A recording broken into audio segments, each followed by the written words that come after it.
You know, when you fall in love with somebody, right? And all their habits that once annoyed you start to become cute and adorable and make you love that person even more. Yeah, well, I don't. The annoying shit she does is just annoying. It's not cute.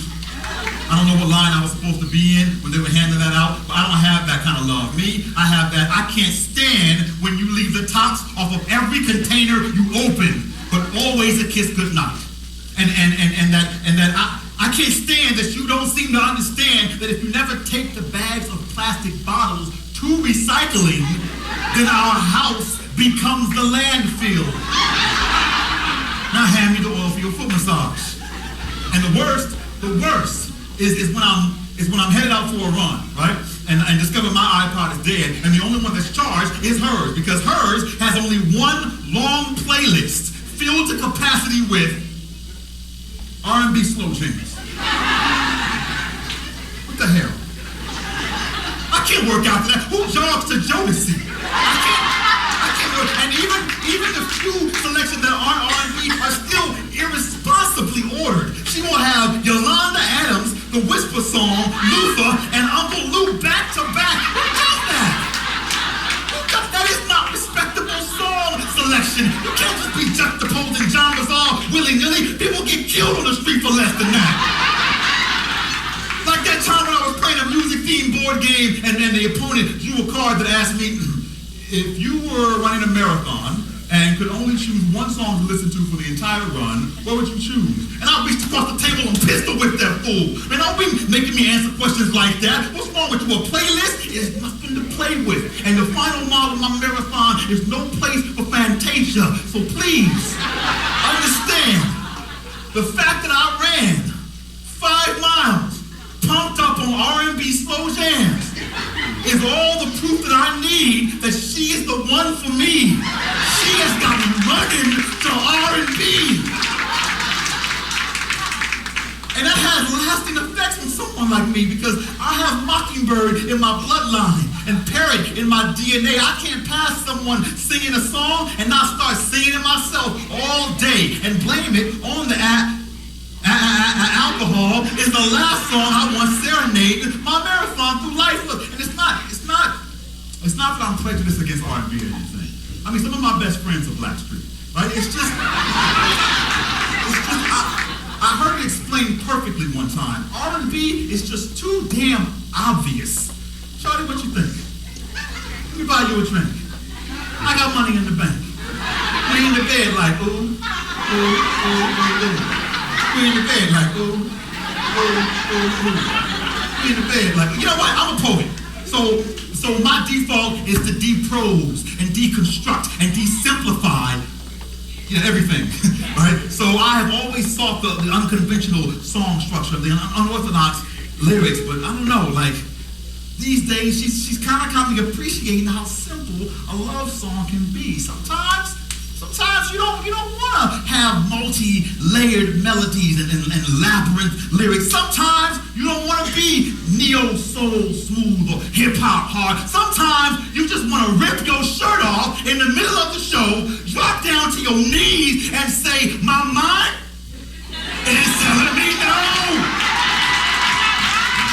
But my body is telling me yeah. And then finish it off with a perfectly, nah, baby, nah, baby, nah, baby, nah. And then finish it with a perfectly timed,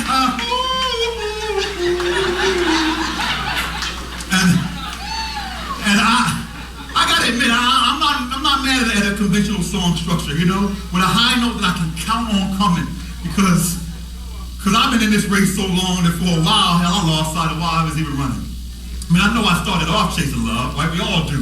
Somewhere along the course, love and I had a falling out, got in a vicious street fight over a girl, of course. And, I got my ass kicked. But it's just because I made the mistake of thinking that we were fighting fair, right? But love fights dirty, dude, right? It fights grimy, right? Caught me when I wasn't looking, peeled back, and knocked my sweet tooth clean out. And yet, as it turns out, that particular sweet tooth a terrible cavity that would have infected my entire amorous system and eventually led to heart disease. So I guess God knew what he was doing when I called out to him in pain and asked what to do about this lost tooth. And he said, sleep on it. And I woke up the next morning to find this shiny new dime under my pillow. So y'all gonna have to pardon me if I believe in fairies and write fairy tales, but I'm trying to put some happily back in my ever after. Ever since love walked away saying, don't hold your breath. Shit, I've been filling my lungs with a broken exhale stash, waiting for some 5'7" hazel-eyed gasp to come strolling into my life and take my breath away. If love hurts, I'll take her deep tissue version any day. She's got me running to R and B. And now I just want to take my shirt off on stage for her. I don't really have an R&B body yet. I got more of a classical celloist body. Not the cellists are unsexy, you just never see them with their shirt off, right? And I want to give her all my money. And I'm a romantic, so I realize that this is not the first time that I've said that to a woman, but it's the first time I've had money, so it means more now. And I want to take a day trip up to heaven and give God a pound and tell him I am grateful that she finds me funny, because her laugh, it is my favorite thing. And her smile is my masterpiece. I gotta admit something, y'all. When we kiss, I peek. I do, I peek, you know, just to see her lips crescent as mine pull away. I asked her why she smiled so when we kissed one day, and she looked at me quizzically and said, because you make me happy. Because you make me how wonderfully simple this R&B of hers is. No belabored messages, no Byzantine melodies, just a beautiful metaphor and simple, accessible lyrics that say happy. And that's new for me.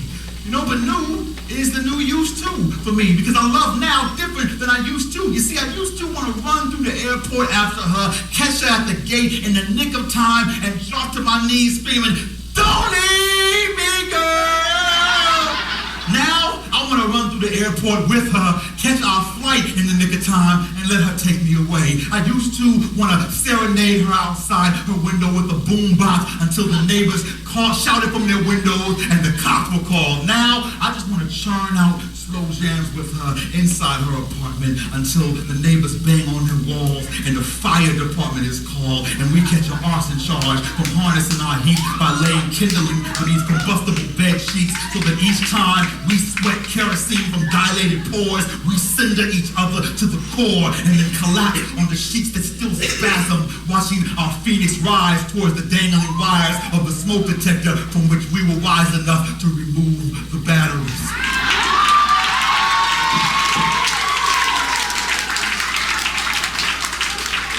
See, sometimes there are no alarms that go off to signify the arrival of the one. No angels that sing, nor trumpets that blare. Sometimes, well, I guess that's because sometimes the one ain't really the one. You know, I have called someone the one before and been wrong twice before. So to be accurate, she is the three. And three is the magic number. She is my rule of three and my 3 squares a day. She's the charm in my third time who stole my heart like third base. The 3 apples of my third eye that's got me looking past love at first sight. Cause now I want love at last sight. Love at last kiss. Love at 112th fight. Love at dying wish on that 30,000th night, on that 26th mile that I'm certain I'll reach, because she has got me running to R&B. And she got me falling asleep with her further. She got me falling in love with her each time I watch her sleep. And not just because she's lying there all peaceful and quiet, so beautifully quiet. Not asking me incessant question after insignificant question about some TV show I'm clearly trying to watch that she's only halfway paying attention to, and she window shops online for shoes or anything like that. But because my vision of our future is not nearsighted. So when I close my eyes and I open my fate, I see me treating her to turkey burgers at a cafe with my senior citizen discount card. I see young newlyweds watching me watch her as we kiss and wishing for what we have in 50 years. I see us electric sliding at our grandchild's wedding to Yolanda Adams, the Whisper Song, Luther, and Uncle Luke back to back. So DJ, play me a slow jam. Her pulse on the lyrics to my favorite song. I know her by heart, and y'all can feel free to sing along because you probably know her too. Like you know, Soft Breezes. You know, in quiet spaces, you know her.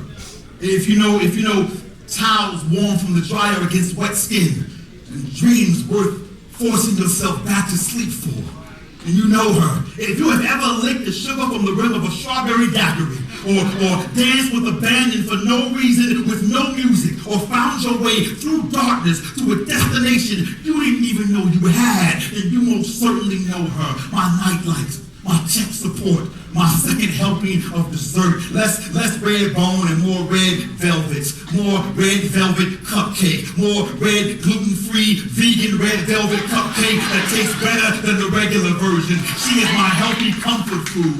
I got the agave sweetened chaser to my hard pills to swallow. I drink of her like pineapple juice, and she brings out my sweetness. And I clearly am in this for the long haul because her thighs alone are a lifetime commitment. Her curves are a full-time project, and I am powerless against her butterfly effect. There is a spot somewhere on the back of her neck that when kissed will make a monarch flutter in her stomach, which makes a volcano erupt in China, which alters the course of our future forever. And my lips spent last Saturday mining the small of her back, searching out that spot for hours, engaging her core like crunches, leaving her sore like lunges, reading the braille of her skin's nonfiction. She is a page turner, and I have tonight torn her from my page, placed her on my tongue, and brought her to my stage, for she is not just poetry. Now, she is spoken word. She is meant to be performed. More than muse, she is my ghostwriter, y'all. I mean, I know I take the credit, but she writes all my best parts. I'm just enjoying the crescendo. She is the pitch change at the end of the song. The curtains pull back to reveal the full gospel choir. The bridge that climaxes into that high note I can always count on coming. She is the irrefutable evidence of God's presence. The 5'7" Hazelite proof that heaven is not always something you go to. Sometimes it comes to us. And I know this because on March 2nd, 1970, don't worry about it, God got the most incredible song stuck in his head. And 2 years ago, I woke up from the dead, heard God passing by me singing a high note, and I have been singing her ever since. So, if there is only one song in this marathon that I get to use, then it is no longer possible for me to be confused. For she is the high note I am singing on cue. She is my fantasy and she is my truth. She is my soul music and my soul food. She is my new age and my old school. She is my rhythm and she is my blues. She is my and she is just too damn obvious. So my finish line is finally clear. She is the red dot on the map of my destiny that says stop running, baby. You are here.